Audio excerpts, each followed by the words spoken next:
Well, good morning, everybody. You know, as I was sitting there this morning, I was actually just thanking God for the difficulties. Because sometimes we think that we know how things are supposed to go. But Tony talking about surrender is certainly no coincidence, because it allows us to surrender what we think for what God has, and what He has is always better. So I am very thankful for a body of people that celebrates that and understands that. And when I was thinking back really on this past year and all that has taken place at the River Church through our combined services with our River Kids and our Feeding 50 events, when I look out at all of your faces, I am just so thankful to see people willing to let God move through you in creative and sometimes unexpected ways. And God does His best work when we're really surrendered to what that is. So thank you guys very much for all of that. You know, today is December 4th. And that is a little bit hard to say. Sean kind of highlighted that. It's like, how are we already here? I feel myself in a little bit of a tug of war with the year 2023, kind of like, not so fast, mister. I still need more time in 2022. But it seems that no matter how hard we try, the month of December, it just sort of gets the shaft. Because we try not to be busy, but we are. We try to enjoy things as they come. But often as they do come, we arrive thinking about everything that we still have to do. And I understand that coming to church can feel like one of those things that you're trying to fit into your schedule, but you could just as easily see it fall off your schedule. Maybe with the goal to watch online at a later time. But coming together in this way, it's important because there's something that is offered in this space that the world outside doesn't offer.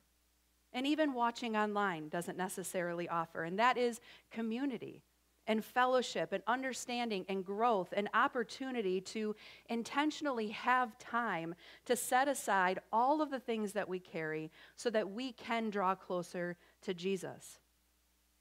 To step into the space to let Him minister to us and refresh us and restore us and rejuvenate us. And that is the intent behind our Christmas series, Worship in Wonder. The Christmas season is beautiful. The lights we see in our homes and on our houses and in the downtown spaces of our cities and towns, that all speaks to the warmth and the joy and the excitement that is truly only felt at this time of the year. While acknowledging that those things also highlight what lies on the other end of that spectrum, the pain and the hurt and the losses that we feel as well. There is such an expectation for this time of the year, isn't there? There's the hunt for the perfect gift, the intent to stick to your financial budget, the feeling that you want to create with your family and your friends, the menu that you think through, the events that you want to participate in. And as much as I have joked about it in years past, how much I love the Hallmark movies and how they portray this utopian view of everything that I just said, inevitably, our expectation for what we hope this season will be, it can fall short. Because a loved one still might be missing from our dinner table. A child might still have a royal meltdown. Plans might have to be changed or canceled due to something unexpected, an illness. And everything that we fight to try and hold together, it just might unravel in some way, shape, or form. You might be thinking, well, gee, thanks, Rachel. Not exactly the warm, fuzzy vibe I hoped to step into as we jump into Christmas. But the thing is, all of those things are true. They're a part of real life. And they can be the very things that prevent us from focusing on what this season and what every season really is truly all about, and that is Jesus. And more than anything, I don't want us to lose sight of him in the midst of all that is around us. Because he's not only the glue, he is the designer, he's the creator, he's the hope, but he's the point. And he is the way, the truth, the life, and the gift. The 4 things that we will be looking at over the next 4 weeks. Now, as many of you know, Chris and I fostered our daughters for 3 years before being able to adopt them. And when we met them for the first time, they were 5 months old, but they had been through a lot in those 5 months. They didn't make eye contact, they didn't cry, and they didn't smile. And that began to change as they grew to understand that when they did those things, we showed up. We smiled back. We looked into their beautiful eyes. But one of our daughters took a little bit longer to respond to some of those things. In fact, we did not see a smile on her face until Christmas, 6 months later, a month shy of her first birthday. We have so many pictures of her smiling that year. I think Kate might have one to pop up there if you can see it. Each and every one of those smiles filled our hearts with joy and with hope. And it spoke to this tiny piece of healing that was taking place in her little body, because everything she saw, it filled her with a sense of wonder. And we were finally able to see that come through on her face. In all that we have that fills our time and our energy, our mental capacity, do we see the wonder of God? Do we look at what he has done, what he is up to, what we hope he will do with that same sense of wonder? Does it translate to our face, to what we present back to the world? It might be what we hope translates, and it might be what we try to have translate. But the thing is, we can't effectively do that if we are not so rooted and grounded in who Jesus truly is. Not just at Christmas, but every season of life. And that is the good, the bad, the easy, the hard. Tony said it earlier when she was praying. God doesn't change.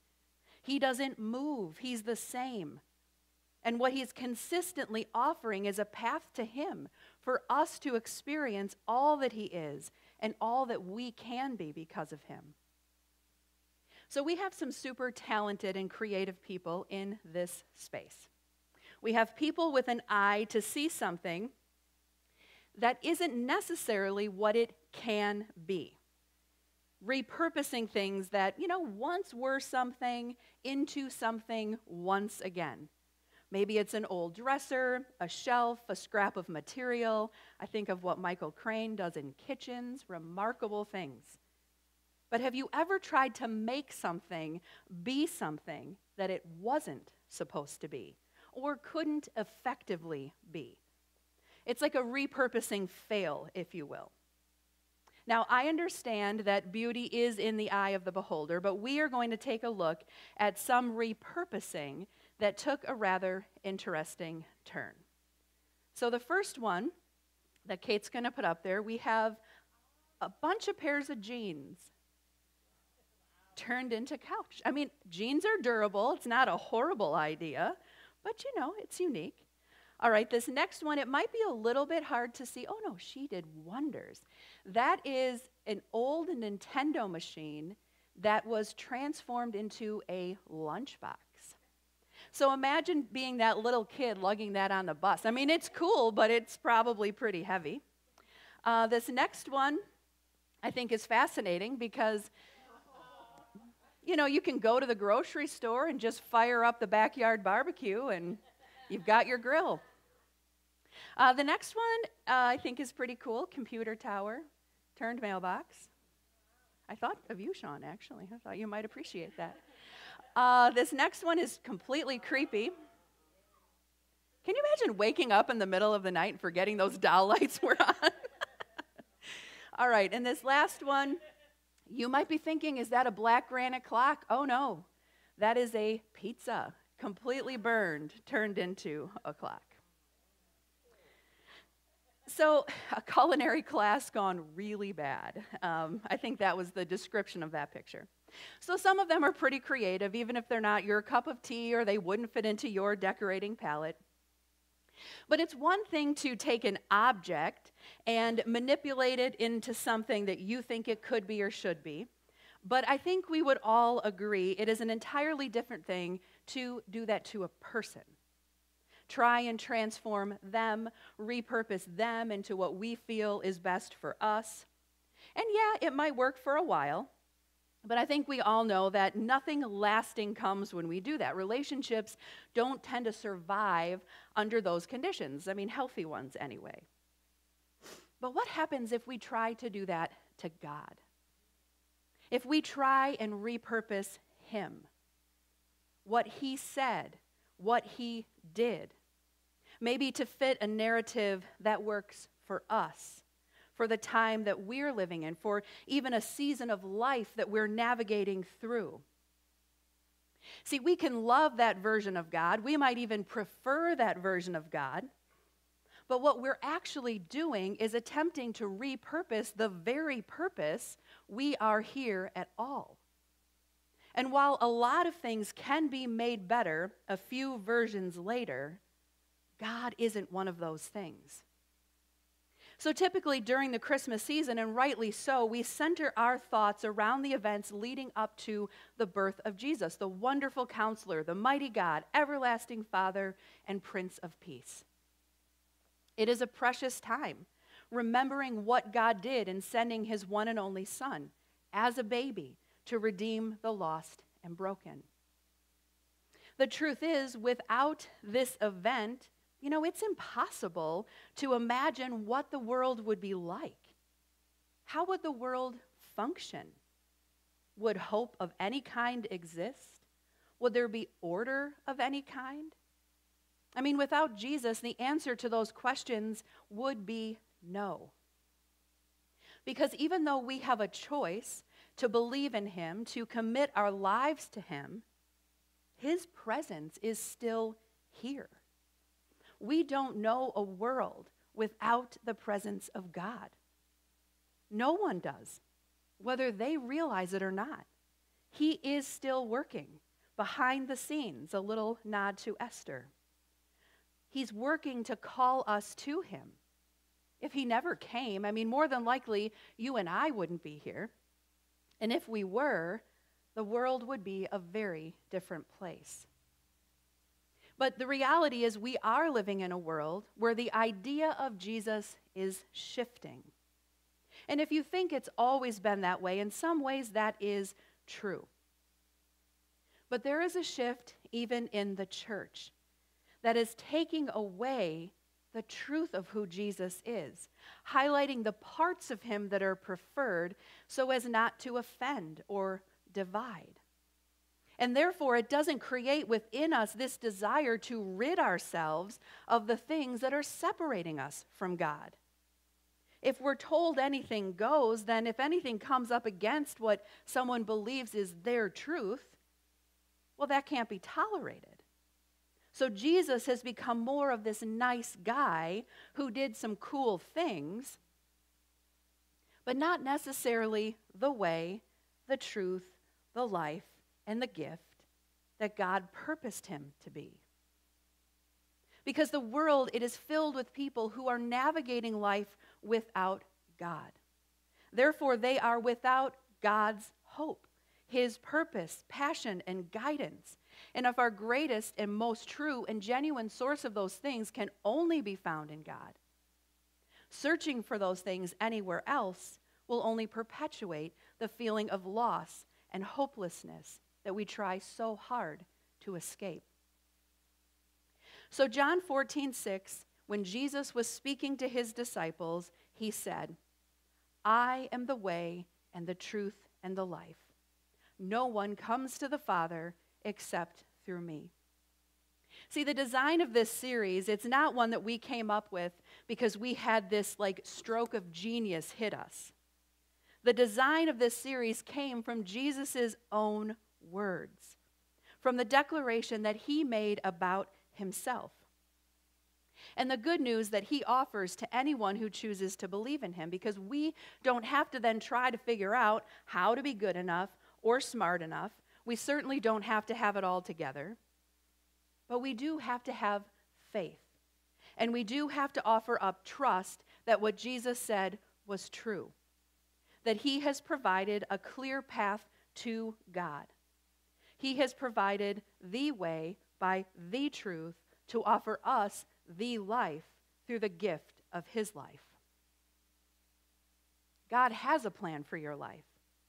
And if he is who he said he is, and we believe that to be true, when you cry out to him, when you seek him, you will find him, because he's been waiting. In fact, he's been doing more than waiting. He has been calling you to him through his providence and through his sovereignty. So as we look at Jesus as the way, what does that mean? So have you ever run away from home? I mean, hopefully not recently. Even though I know you might feel like it sometimes, life can be hard. Well, when I was younger, living on good old Bayshore Circle, I got upset over something. I have no idea all these years later what exactly made me so mad, but I decided to run away. But as is the case with most of us, when we become angry, we don't tend to think rationally. So that was certainly the case for me. I lived in a rather large neighborhood. There weren't a lot of houses, but we were miles away from the downtown area. So just getting out of the neighborhood was a bit of a trek. But I packed my suitcase full of 0 practical items. My stuffed animals took up pretty much all the space that I had. And at the time, I wish I had a picture, but I had the coolest pair of play dress-up high heels with an elastic band that stretched over the top of my foot to keep them on.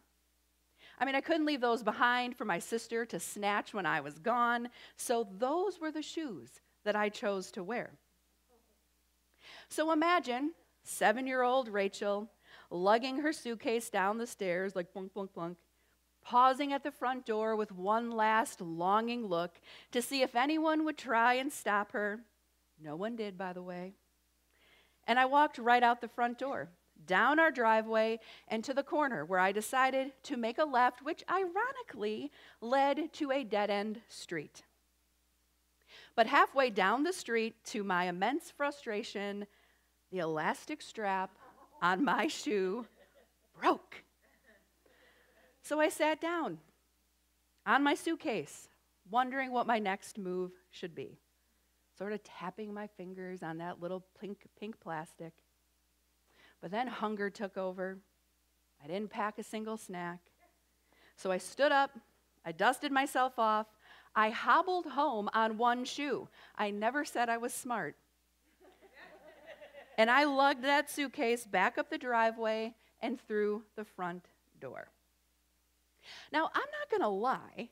I thought there would be some fanfare when I showed back up. At least my mom would be waiting for me, like the prodigal son or something. But there was no fattened calf for dinner. In fact, no one even said a word. I did find out years later that my mom had watched me through the windows of our house. First the front, then the side, and then the back. She knew exactly where I was, but she let me work out my feelings until I decided to come home. I mean, she clearly knew me better than I knew myself and understood that I was not destined to be hungry or not have a comfy bed or a TV, no matter how angry I was. Because as angry as I was, there was still no place like home. See, the same is true for all of us in our lives. We can run and we can get lost and we can try and escape, but deep down we know there is a desire for home. And spiritually speaking, we have that same desire, whether we're a follower of Jesus or not. There are thoughts that fill us, that overwhelm us, and those thoughts are something like this, like, is this all there is? Is this life it? Because I sort of feel like I should have been destined for more. And our nature being what it is, it makes us think that if we can just get more of something, that will fill the need, leading to this sense of satisfaction and, being full, if you will. Because once we get that thing, we will find peace. So if you have a little money, you might think that having more money will fill you. If you have a house, you might think acquiring the house will fill you. If I could just get married, or if I could just be single again, get a better job, lose 20 pounds, be the cool friend, then I'll be satisfied. But when you really think about it, that is sort of crazy logic, isn't it? Thinking that more of something that you already have that is currently not filling you will somehow do something different? That more will transform your life? The truth is, we were created for more. We were designed to live in a really fantastic house, full of really great friends, with a body that is in completely perfect health. And that place is called heaven. And it is being prepared for us as we speak. But until we come to that truth, we will always find ourselves seeking, disappointed, running, feeling lost, trying to get full on something other than Jesus. But all that will do is give us a stomachache. Because we can consume all that the world has to offer, and it will never satisfy. It will just make us sick. Because we were created for something better. C.S. Lewis said, if we find ourselves with a desire that nothing in this world can satisfy, the most probable explanation is that we were made for another world. Think of all of the things that we admire in this world, the structures that humans have designed. You can walk the lake path here on Geneva Lake, and you can see some of those amazingly beautiful structures. Across the globe, we have mansions and pyramids and skyscrapers. But the most powerful structure that has ever been put together were two beams of wood nailed in the form of a cross. We went into great detail of the Gospel of John earlier this year. And remember when Jesus was talking to the disciples, he was preparing them for his departure. He said to them, you know the way to the place where I am going. And Thomas was like, actually, Jesus, we don't know. We don't know where you're going. He's like, we have no idea because every time we ask you a question, you ask us one back. You're like always speaking in riddles and parables. We don't understand where you're going. Poor Thomas. He's mentioned only a few times in the scriptures, and each time he's doubting.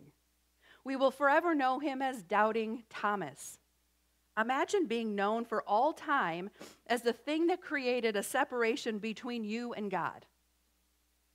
Like lying Sally or lusting Joe, angry Barb. That would stink. But the reality is, Thomas, he's there for a reason, and he represents you and I really well. Because as we go through life and things happen that we don't understand, we doubt. I would be lying if I hadn't had some feelings of doubt this morning, walking around. We want to run. We struggle to make sense of it. But when Jesus encountered Thomas, the way he handled Thomas, it tells us some pretty cool things about Jesus. It tells us that Jesus is there for all of it. He met Thomas where he was each time he doubted, and he meets us like that too. So if you think that Jesus would never work with you or desire you, please think again. Because the Bible makes it clear, Jesus, he not only worked with doubters, but he worked with the uneducated, with criminals, with the unqualified, with the sick. And he changed the course of their life, what they were capable of doing when they put their trust in him. So think about the fact that Jesus didn't ignore Thomas. He didn't roll his eyes at his simplicity. He didn't shame him in front of the other guys. He affirmed what he had already said by stating it once again in a new way. He said, Thomas, buddy, you do know the way. And you're looking at it. I am the way. Through me, not only do you meet my Father, you know my Father, because you know me. I am the way. I am the way to God, and I am the way back to God. I am the way through your hurts and pains. I am the way to the peace that you long to find. I am the way home. All that your heart is longing for, all that it is leading you to feel, if it's empty or hopeless and lost, I'm the way out, but I am the way in. I'm the only way. I heard this, and I think it is so well said. Jesus didn't come to earth to modify our behavior. He came for something much deeper. He came to transform or transplant our heart so that he could take up residency in it. You know, when we think about sin, we tend to think about it in categories. We rate them from bad to worse based on our sense or our level of morality. And we base our ranking in the world, even our need for a Savior, based on our set of standards. Yet Jesus didn't say that sin makes us bad. It's actually worse than that. He said sin makes us dead. So as believers, that's why our story matters. Each and every one of our stories, there's not one that's more impressive than the other. And you might be thinking, like, what have I done? What's remarkable about my life? If you're living a life committed to following after Jesus, your story, it is pretty remarkable. Because there are not varying degrees of dead, are there? You can't be 60 degrees dead or 25 degrees dead or barely dead. Dead is dead. And Jesus came to point the way to make you fully, truly, remarkably alive in him. And not just alive, but alive in a way that you have life everlasting beyond what's available to us in the here and now. So how you live your life, how you express the gift of God you have received back to the world matters. Does your face shine the wonder of God? It can't shine the wonder of God if it's not in his presence. That's why Jesus came. He came to live life as a complete and fully surrendered reflection of the wonder of God. Something that we would not be able to do if he had not come, because our sin would separate us from God without Jesus. Jesus didn't come to die for our sin. He came to die as our sin. So Romans 3:23 says, "For all have sinned and fall short of the glory of God." If you look up the Greek meaning of the word all, do you know what it means? All. Pretty cool, huh? The Greek and the English actually connected. Jesus didn't come to die for some of it. He died for all of it. He didn't come and die for some of us. He died for all of us. And we need him, and we fall short without him. So you've probably seen a graphic like this many times before. Kate's going to pop it up on the screen. The word you, a big gap, and God. See, because we were born for another place, for heaven, we have a soul craving that this world can't satisfy. Because of our sin nature, there is this space that separates us from God. There's no amount of money or friends or success, not the perfect marriage or body or family that will fill that space. More of anything that the world has to offer does one thing. It leads us to one place, and that is wanting more. Because when we get more, we want more because the more didn't fill the space. God is perfect. He is great, and he is just, and so very good. He is peace and rest and comfort. He is home, and we want that. We want that because we were designed for it. We were designed to live in that. And we're searching for a way to what he offers, but if it isn't him that we go to, it's just going to be this cheap knockoff that's going to fall apart and leave us disappointed. My sister and I went to New York, and we were in Chinatown, and we were breezing through like all of the stuff that they had to offer. And I think I got like some little cheap Chanel bag that, shock of all shocks, wasn't really a Chanel bag. But they also had movies. And I remember thinking, that movie, I'm pretty sure it's still in the theater. That's so weird. Like, how was it out on Blu-ray? I was completely ignorant. So someone we were with bought it, and we're like, well, hey, it's $10. We'll watch it later at the hotel. And then all of a sudden, like, all the little shops closed up, and it happened so fast. It was like everybody was open, then everybody was closed. And then we saw the police were walking, like, through Chinatown. I'm like, holy cow, I have no idea where I am, but this is crazy. So we get back to the hotel, and we go to watch the movie. And it was the movie, but it was some person, they'd been sitting in their seat, like completely reclined back, recording it. So you saw like half of the screen, and the sound was terrible. So it was this cheap knockoff, would have been worth to just pay to see it. But that's how we live our life, right? We want something that's going to fill us, that's going to make us feel all of the things that we want to feel, because we don't really want to give up some of the things that maybe are separating us from God. So we try to satisfy ourselves in ways that the world has, and it is going to just be a cheap knockoff with a really bad view and sound quality. See, Jesus is the way, and I know that you've seen this too with the cross in the middle. But Jesus is the way, you guys. He makes a way where there seems to be no way. That is just who he is. It's not what he does, it's who he is. And it's important that we remember that and that we sit with that and that we root that in our hearts. Because the truth is, we are going to walk out of this space and life is going to meet us at the door. We live in a fallen world, and life stuff is going to happen, either because of us or despite us. We are going to flub up, and other people are going to flub up. But as believers, our righteousness isn't rooted in our lack of flubbing up. That is really good news.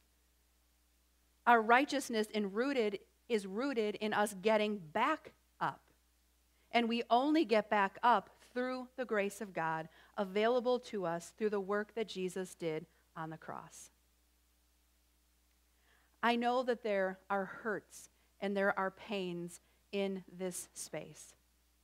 And I'm not attempting to put this like superficial Band-Aid on all those things and be like, you're going to be fine.